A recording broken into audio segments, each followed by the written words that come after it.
আসসালামু আলাইকুম। আমি এখন আছি ঢাকা চট্টগ্রাম হাইওয়েতে যাত্রা বিরতি। রাত ৩টা আর কি।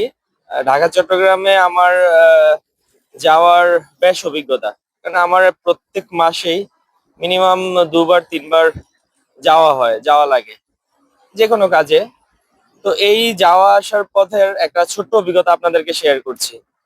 সেটা হলো আগে দেখতাম যে পুলিশ যেই চেকিং করতো বাসে, তখন একটা যাদের যাদের টার্গেট ছিল দুই একজন এরকম তো ছিলই।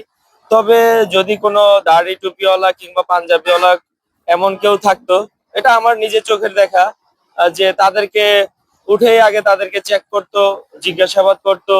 হ্যাঁ, এমনও দেখছি যে বুকে হাত দিয়ে পর্যন্ত কথা বলছে, যে তার নার্ভাস ফিলটা দেখছে। তো এখন এই 5ই আগস্টের পরে আবার দেখতেছি যে দেখা গেল যে এই দাড়ি টুপিওয়ালারা এদেরকে তেমন একটা চেক করতেছে না, অন্য অন্য লোকদের চেক করছে। তবে আর একটা বিষয় হলো গিয়ে এই চেকিং এর কাতারে আমাকে কখনো চেক করে নাই।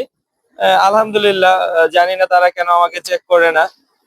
আগেও করে নাই, এখনো করে না, ইনশাল্লাহ ভবিষ্যতেও করবে না। তবে এই যে পরিবর্তনটা, এই পরিবর্তনটা আমার ভীষণ ভাল লাগছে।